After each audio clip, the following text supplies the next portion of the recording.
Amen.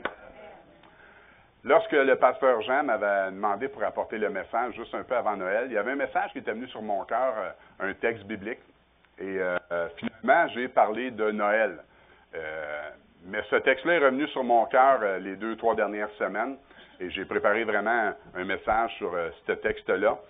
Quand on regarde autour de nous aujourd'hui, il y en a peut-être qui se sont couchés tard hier en écoutant les nouvelles. Tellement de bonnes nouvelles. Peut-être que beaucoup de gens vont être touchés par ces nouvelles. C'est triste de voir toutes ces choses-là, tout ce qui se passe dans le monde, toutes les guerres, tout ce qui peut se passer dans le monde. On est en 2025 et quand on regarde autour de nous, moi, la chose que je me dis, il est temps de bâtir.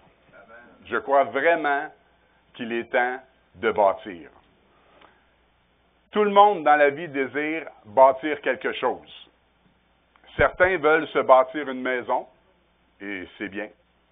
D'autres veulent se bâtir une carrière professionnelle, c'est super, c'est bien aussi. Pour certains, c'est de se bâtir des relations. Le plus important, c'est d'avoir des bonnes relations avec les autres, avec nos frères, nos sœurs, notre famille. Certains mettent toute l'emphase à bâtir des bonnes relations, et c'est bien. Là, j'avais un punch, mais ils ne sont pas là ce matin. Pour d'autres, c'est se bâtir une belle famille comme Marianne et Cédric. Ils sont malades ce matin, alors ils ne sont pas ici. Certains travaillent fort pour se bâtir une fortune. D'autres ne veulent qu'une seule chose, se bâtir une réputation, malheureusement. Une réputation, c'est l'extérieur. C'est le bien paraître. Ça, ce n'est pas le rôle d'un enfant de Dieu. Un enfant de Dieu, lorsqu'il se présente devant Dieu, l'apparence, là, les autres la voient, mais Dieu voit l'intérieur. Et nous, ce qu'on doit bâtir, c'est ce qu'il y a à l'intérieur. Généralement, tout le monde veut bâtir quelque chose dans la vie. Mais quand je regarde autour de moi, je crois que plus que jamais, il est temps de bâtir ma foi avec Dieu. Plus que jamais, je crois qu'il est temps de bâtir mon amour pour Dieu, de bâtir ma fidélité à Dieu, de bâtir mes fondations sur Jésus, de bâtir ma consécration avec Dieu. Mais comment peut-on bâtir aujourd'hui? Je veux qu'on regarde un texte dans la lettre de Jacques. Jacques, chapitre 1, versets 1 à 3 et 22 à 27. N'oubliez pas le titre, « Il est temps de bâtir ». Jacques, serviteur de Dieu et du Seigneur Jésus-Christ, aux 12 tribus qui sont dans la dispersion, salut. Mes frères, regardez comme un sujet de joie complète les diverses épreuves auxquelles vous pouvez être exposés, sachant que l'épreuve de votre foi produit la patience. Verset 22. Mettez en pratique la parole. Ne vous bornez pas à l'écouter. Parce que si tu fais ça, tu vas te tromper par de faux raisonnements.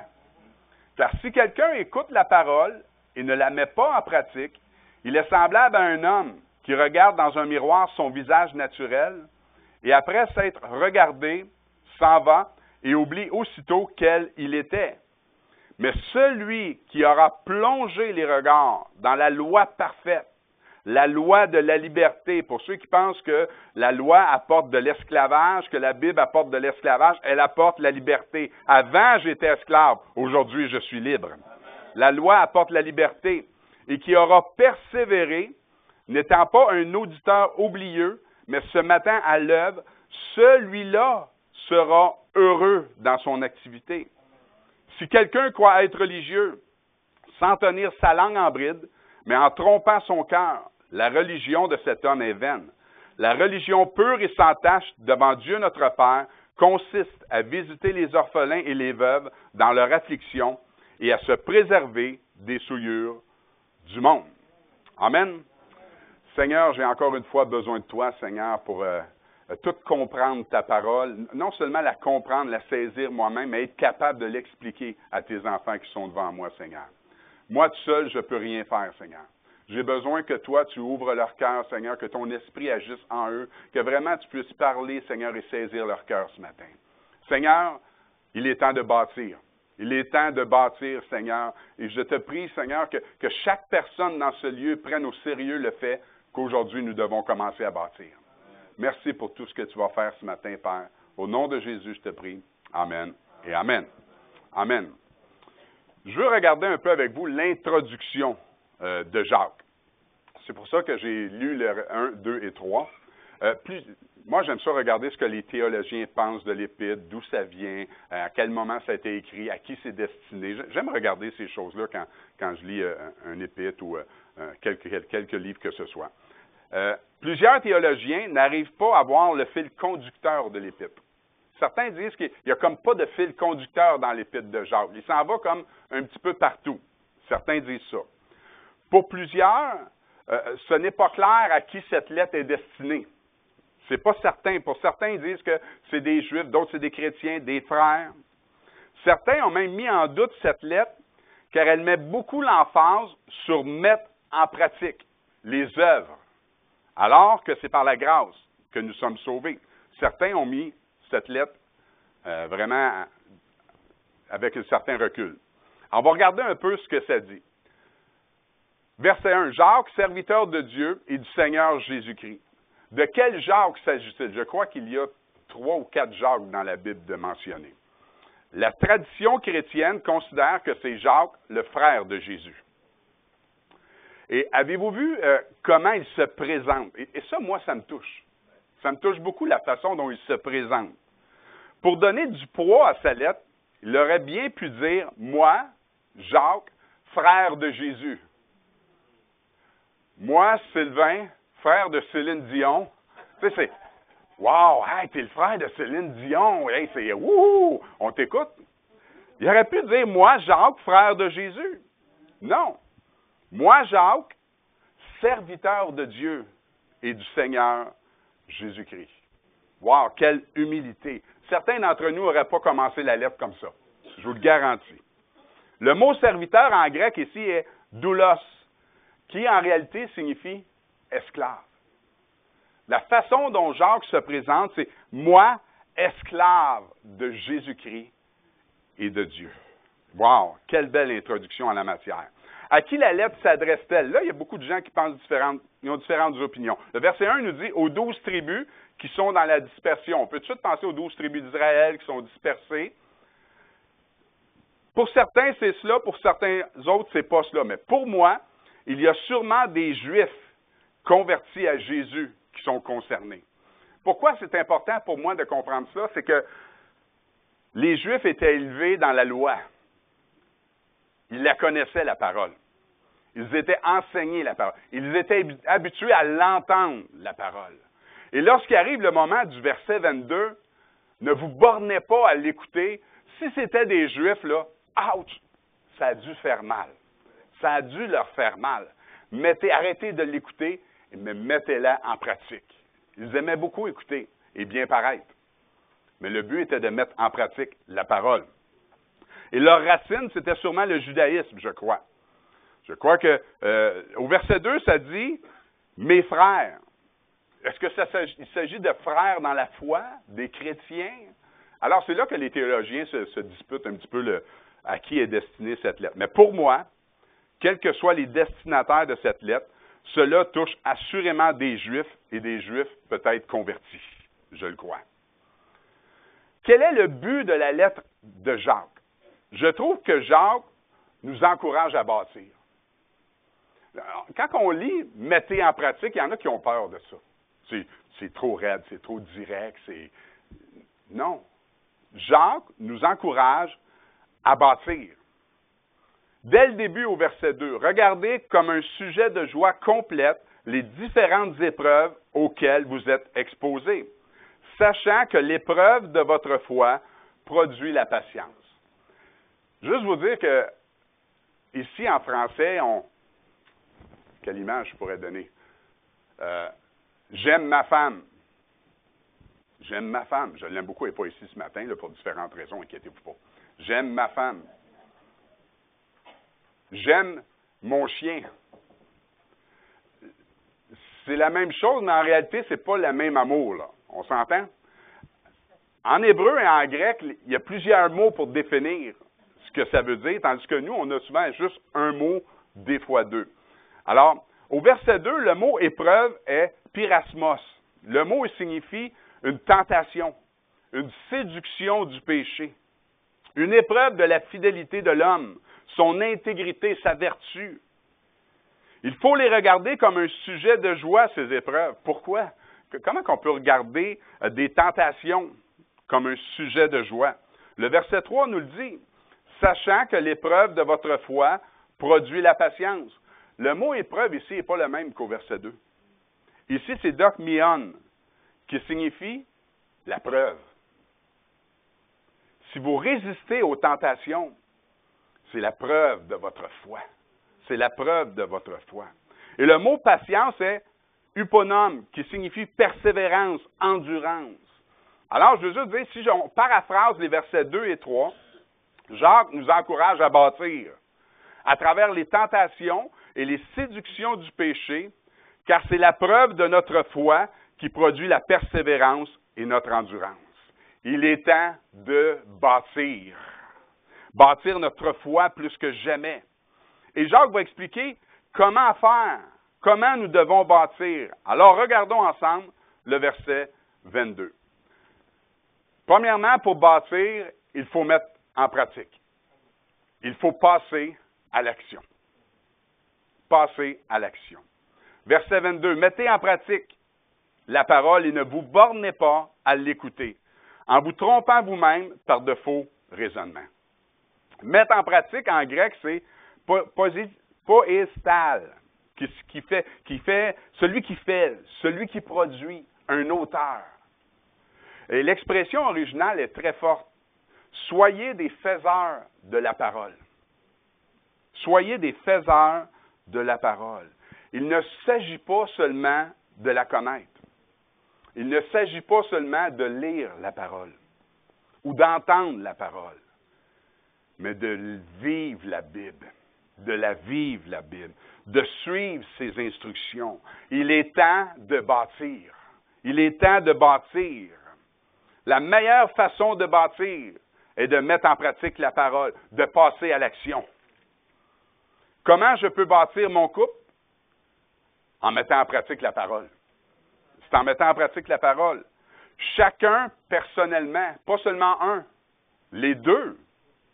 Et surtout, mettre en pratique ce qui te concerne. Ce qui te concerne toi. Exemple, je n'ai pas à dire à ma femme, « Femme, soyez soumise. » Ça ne me regarde pas. C'est pas ça, moi, que j'ai à bâtir. Moi, ce que j'ai à bâtir, c'est Marie, aimez vos femmes comme Christ a aimé l'Église. C'est ça qu'il faut que tu mettes en pratique. C'est qu'est-ce qui te concerne qu'il faut que tu mettes en pratique.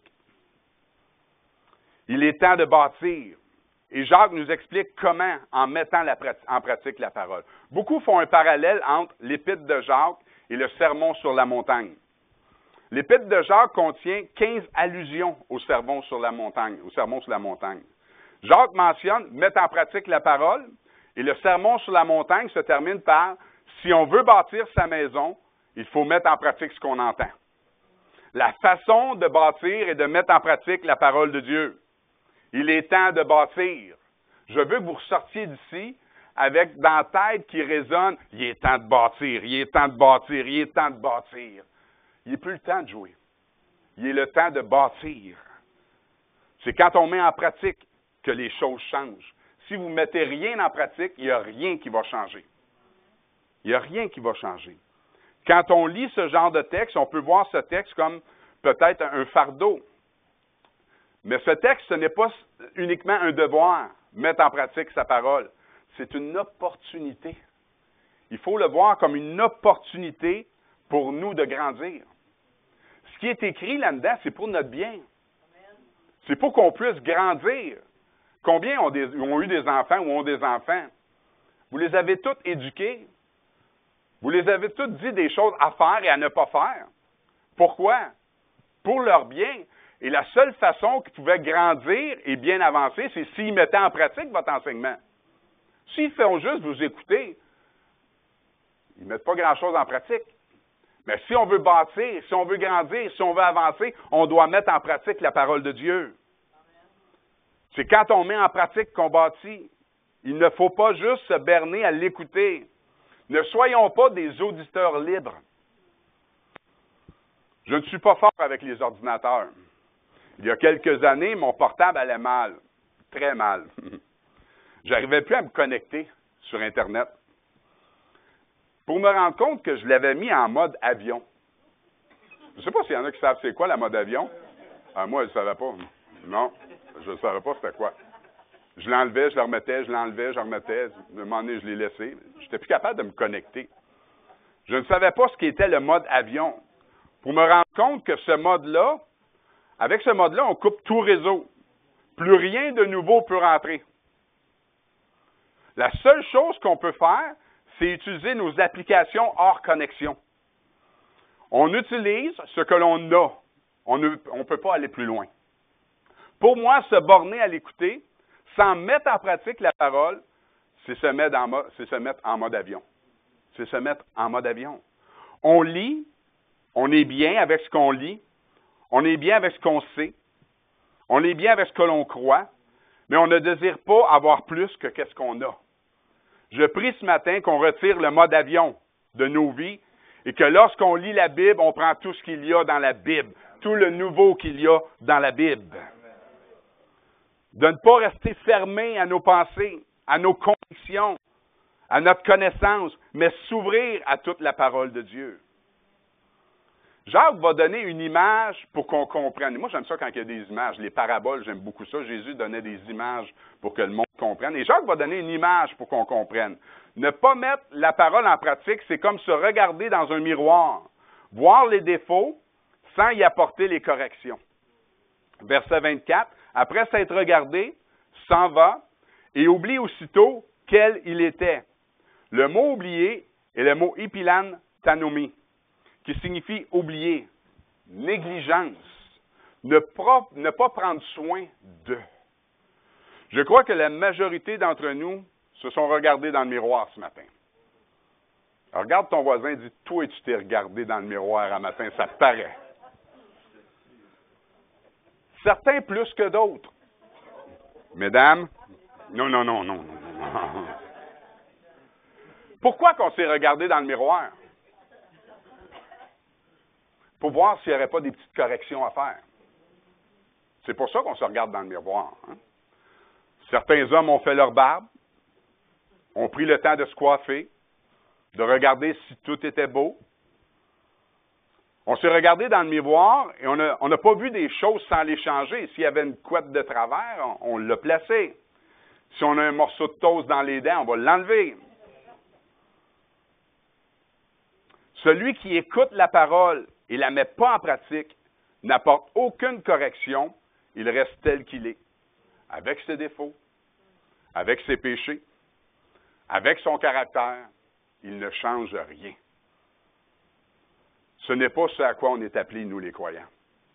Nous sommes appelés à changer, à s'améliorer, à bâtir. Premièrement pour Dieu, pour ma femme, pour mon mari, pour mes enfants, pour mes frères et sœurs, mes collègues de travail, on est appelés à changer. Il est temps de bâtir. Ce n'est plus le temps de se négliger. Lorsqu'on se regarde à travers la parole, c'est un miroir qui nous révèle qui nous sommes, afin qu'on arrête de se négliger, afin qu'on corrige ce qu'il y a à corriger, pour que le monde voie que tout est parfait, que tout est correct. On lit la parole dans le but de savoir ce que Dieu désire de nous et mettre en pratique cette parole qui me révèle qui je suis. Nous ne sommes pas appelés à se regarder au travers du miroir de la Bible et oublier, négliger ce que nous voyons.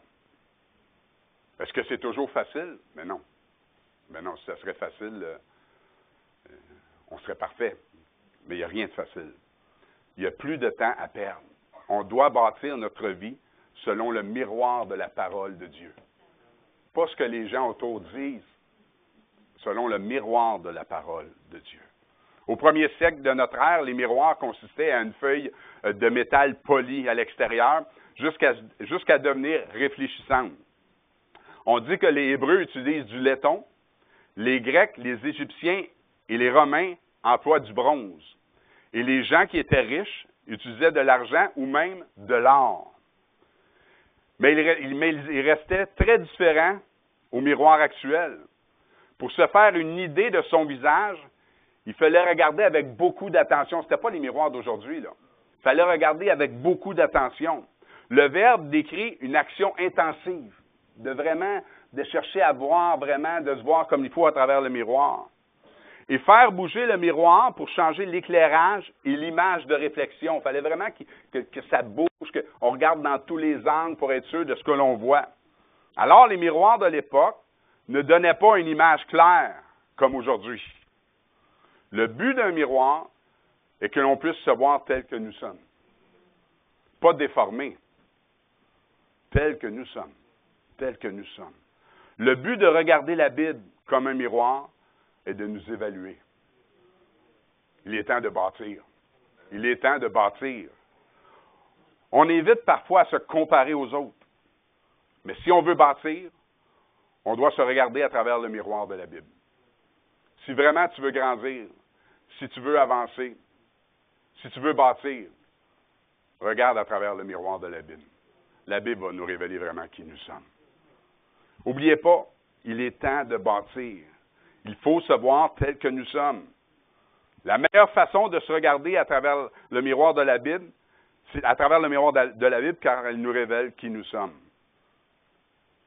C'est à travers le miroir de la Bible qu'elle me révèle l'état de mon cœur. Quel est ton cœur ce matin? Lorsque tu fais la lecture de la Bible, quel est ton cœur vis-à-vis de Dieu ce matin? Quel est l'état de ton cœur ce matin? Quel est l'état de ta foi ce matin? À la lecture de la Bible, ce que tu lis sur la foi dans la Bible, quel est l'état de ta foi? Il n'y a aucune condamnation. La Bible ne condamne pas. Elle veut que tu réalises l'état dans lequel que tu es pour te présenter devant lui et dire, Seigneur, moi j'ai besoin de toi. C'est pour ça. C'est pour ça. Si tu veux voir si tu es généreux, regarde à travers la Bible. Quel est l'état de ta générosité ce matin? C'est quoi l'état de ta générosité? Mais à travers la Bible. Quel est l'état de tes pensées à travers la Bible? Quel est l'état de tes péchés? Quels sont tes péchés à travers la Bible? Pas à travers ce que le monde pense, parce qu'il n'a plus beaucoup de péchés, mais à travers la Bible. Quelles sont tes faiblesses à travers la Bible? Quel est ton besoin de lui à travers la Bible?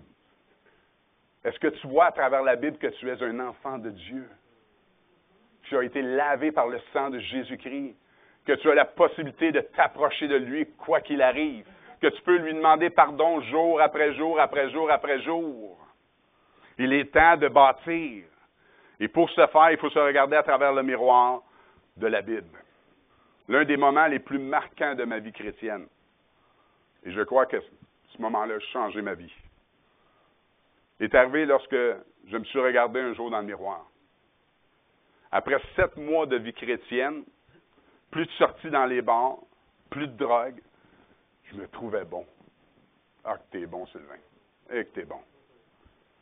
Une journée, un ami vient me demander d'aller jouer au tennis avec lui. J'ai dit oui. Et après avoir été jouer au tennis, il dit, viens-tu, on va aller prendre juste une bière au bar. Juste une. J'ai succombé. Je suis rentré à 6h30 du matin. J'étais dans la salle de bain, puis je pleurais comme un enfant. Je me regardais dans le miroir, puis je me disais, ça là, ça c'est toi. Ça c'est toi, un beau. Ça c'est toi, Sylvain.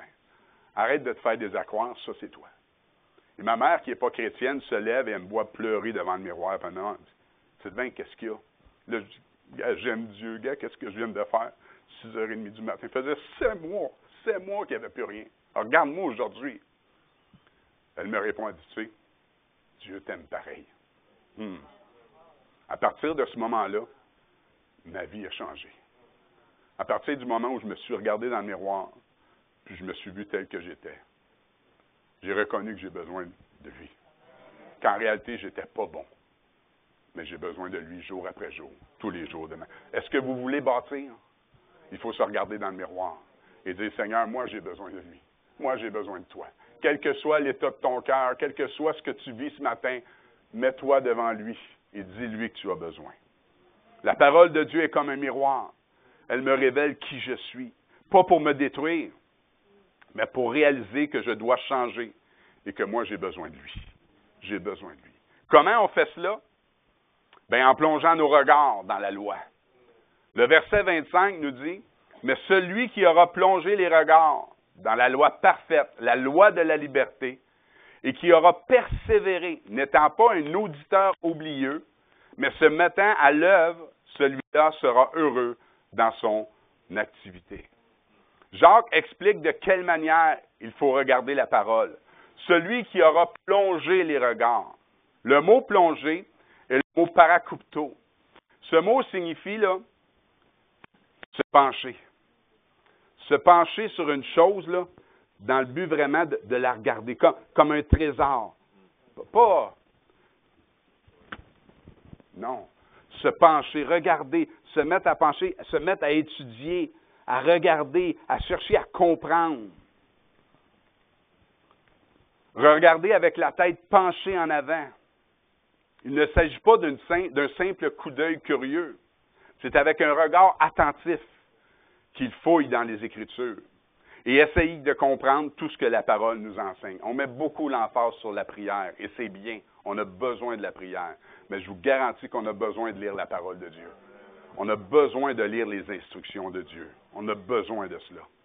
Avec tout ce que nous voyons autour, l'influence que nous subissons, plus que jamais, il est temps de plonger, de pencher notre regard dans la parole de Dieu, d'avoir soif de sa parole, d'avoir soif. La semaine passée, j'étais à l'église et le pasteur racontait un témoignage qui m'a beaucoup touché, un témoignage vrai, une histoire vraie. C'est l'histoire d'un homme qui a subi une explosion et cet homme a perdu ses 2 bras. Il a perdu la vue, une partie de ses pieds, dans une explosion. Et en parlant avec quelqu'un, il dit que ce qu'il trouve le plus difficile est le fait qu'il venait de se convertir à Jésus, puis il ne pouvait plus lire la Bible. Ça, c'était la chose qu'il trouvait le plus difficile. Alors, quelqu'un lui a parlé d'une autre personne qui avait entendu parler, qui, elle, n'avait pas de bras, mais elle prenait des Bibles à braille pour aveugles, et elle était aveugle, et il lisait la Bible avec sa langue. Avec sa langue. Alors, lui, il dit, amenez-moi cette Bible, je veux avoir cette Bible. Alors qu'il commence à regarder, et lorsqu'il a reçu cette Bible, il s'aperçoit qu'il a perdu toute sensibilité sur ses lèvres. Il n'y a plus de sensibilité sur ses lèvres. Mais il reste juste un petit bout de sa langue avec laquelle il a de la sensibilité. Alors, il s'est mis à lire la Bible avec sa langue. Juste avec sa langue. Ça fait 4 fois qu'il lit la Bible au complet. 4 fois. 4 fois. Et ça, quand il a dit ça, moi, je me suis dit, ouf, il y a une leçon là-dedans. J'en ai des choses à apprendre dans ma vie. Moi, personnellement, prendre la Genèse à aller à l'Apocalypse, j'aime pas ça. J'aime prendre des livres différents, me promener. Mais lui, ça fait 4 fois d'un couvert à l'autre. Il lit la Bible. Il plonge ses regards dans la parole de Dieu. Il plonge les regards. Comment bâtir? Jacques dit qu'il faut plonger ses regards dans la parole de Dieu. Avoir soif de la parole de Dieu. Tout le monde a une opinion sur tout. On tente par tous les moyens de nous faire croire que tout est normal. Que ce soit par la télévision, les journaux, les réseaux sociaux qui sont très présents. Il n'a jamais été aussi facile de s'informer qu'à l'époque que nous sommes. Mais si on écoute toutes ces informations en tant que chrétiens, nous pouvons facilement devenir déformés. Déformés. Tout est appelé bien aujourd'hui. Ésaïe 5,20 dit « Malheur à ceux qui appellent le mal bien et le bien mal. » Plus que jamais, notre opinion doit être basée sur sa parole, sur la parole de Dieu. On doit plonger nos regards sur la parole de Dieu, se pencher dans le but de regarder dans la parole de Dieu. Tout ce que l'on bâtit aujourd'hui, les maisons, les infrastructures, les automobiles, les avions demandent un plan. Et vous savez quoi? Nous, le plan de notre vie, on l'a. Il est ici. Quelle que soit la situation que tu vis, quelles que soient les choses que tu passes chez toi, la parole de Dieu a un plan pour ta vie. Dieu a un plan pour toi. Il suffit de plonger nos regards dans la parole et de suivre le plan. Mettre en pratique la parole de Dieu. Il est temps de bâtir notre vie avec attention. Et le plan se trouve dans la parole pour les croyants. Il est temps de plonger nos regards plus que jamais afin de bien bâtir notre vie présente et notre éternité. J'ai lu une pensée qui disait « Celui qui ne cesse jamais d'apprendre ne cesse jamais de grandir. » Jamais de grandir. Il est temps de bâtir. On doit plonger nos regards dans la parole de Dieu. Si je veux bâtir mon couple, je dois plonger mes regards dans la Bible. Si je veux bâtir ma foi, je dois plonger les regards dans ma Bible. Si je veux bâtir ma pureté, je dois bâtir les regards dans ma Bible. Si je veux bâtir mon avenir, je dois plonger les regards dans la Bible. Pour qu'on puisse bien comprendre ce que signifie mettre en pratique, Jacques va donner un exemple. Au verset 27. La religion pure et sans tache devant Dieu, notre Père, consiste à visiter les orphelins et les veuves dans leur affliction et à se préserver des souillures du monde. Avec cette conclusion, Jacques nous dit, il y en a qui sont religieux. Mais vous voulez savoir, c'est quoi la religion pure et sans tache devant Dieu?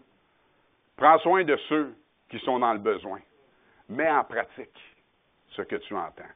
Le mot « visiter » est le mot « episkeptomai » qui signifie « regarder », examiner avec les yeux pour voir comment il est, regarder dans le but d'aider ou de rendre des bienfaits. C'est ça que doit faire le vrai croyant, mettre en pratique la parole.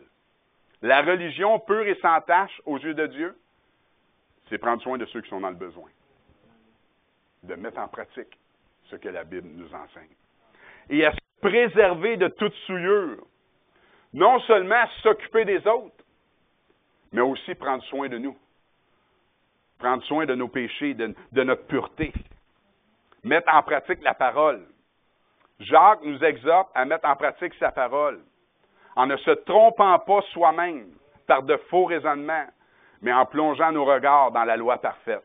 Le but n'est pas de nous décourager, mais de nous changer. Je crois que nous avons tous besoin d'être changés. Pour cela, il faut vraiment regarder à travers le miroir de la Bible. J'ai entendu ça, c'est une histoire, c'est pas vrai, mais c'est juste une histoire. Et ça m'a quand même touché. D'un roi qui était rendu à un certain âge, et il préparait sa succession. Alors, il fait venir devant lui les plus jeunes, toutes les plus jeunes de sa lignée, pour décider qui sera le prochain roi. Il remet à chacun une semence différente pour faire pousser une plante, en leur disant à chacun, occupez-vous de cette semence, et lorsqu'on se reverra, je vous dirai qui sera le prochain roi, avec les résultats que vous aurez. Alors, chacun se retire avec leurs semences, ils plantent leurs semences, les arrosent à tous les jours. Après quelques semaines, certains se vantent de la beauté de leurs plantes. Mais il y en a un que lui, après 3 semaines, rien. Pourtant, il fait tout ce qu'il doit faire. Il a mis de la bonne terre, de l'engrais, il l'arrose à tous les jours, mais rien. Tout est mort. Tout est mort. 3 semaines, 4 semaines, 5 semaines, rien. Et tous les autres se vantent de la beauté et de toutes leurs plantes et de leur œuvre. Il vient le temps de se présenter devant les résultats devant le roi.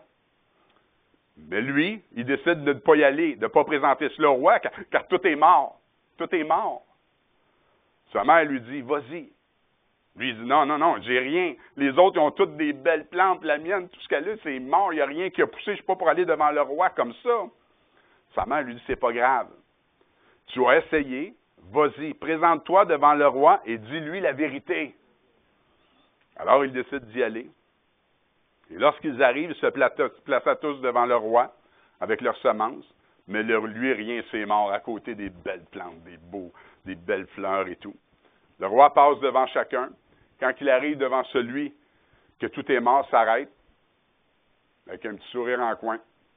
Il continue. Vient le temps de rendre sa décision. Et lui, il dit, j'ai pris ma décision. Le prochain roi sera, et il pointe celui que la plante est morte. Tout le monde ne comprenait pas. Comment ça se fait? Celui que la plante est morte, c'est quoi ça? C'est quoi cette affaire-là? Et le roi dit, nous avons tous fait bouillir les semences. Toutes les semences étaient mortes. Et le seul qui s'est présenté devant moi sans tricher, c'est lui. C'est lui le prochain roi. Vous voulez savoir comment vous présenter devant le roi? Essayez pas de tricher. Essayez pas de tricher. On n'a rien à cacher. Le roi le savait. Je vais vous dire une chose. Le roi sait comment on est. Les gens autour de nous ne le savent pas. On peut donner une image. Mais moi, là, quand je me présente devant le roi, là, je ne peux pas rien y faire à croire. Je ne peux pas dire toutes sortes de choses.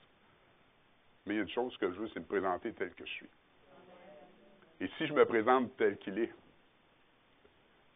lui, il va se faire plaisir de prendre ma vie et de me donner la victoire dans ce qui me détruit. Amen. Amen. Il est temps de bâtir. Je veux vous dire ce matin, se voir à travers la parole de Dieu, à travers du miroir de la Bible, c'est pas toujours facile. On en voit des choses à changer.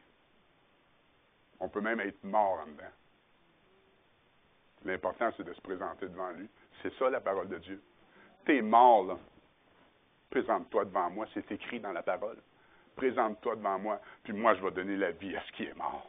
Moi, je vais donner la vie à ce qui est mort. Mais présente-toi tel que tu es. C'est mort, il n'y a plus rien. Présente-toi tel que tu es. Mon couple est mort, il n'y a plus rien à faire. Dieu est capable de redonner la vie. Mets en pratique la parole. Garde la foi. Garde la foi. Je me sens comme dans un désert, je suis sec. Dieu est capable de redonner la vie. Présente-toi devant lui. Et Dieu va te redonner la vie. Quelle que soit votre situation ce matin, l'état dans lequel vous êtes, l'épreuve que vous passez, la majorité d'entre nous, on ne peut pas rien faire. Mais je sais que Dieu peut faire quelque chose. Dieu peut faire quelque chose. Mais la seule chose, il faut se présenter devant lui tel que nous sommes. Seigneur, je ne peux rien te faire à croire. C'est exactement ce que j'ai besoin. Je te l'avoue, j'ai besoin de toi. Il est temps de se regarder dans le miroir de la parole, parce qu'il est temps de bâtir. Le monde a besoin de voir à l'extérieur des enfants de Dieu qui bâtissent. Le monde a besoin de voir ça. On a besoin de bâtir notre vie. Amen. Amen.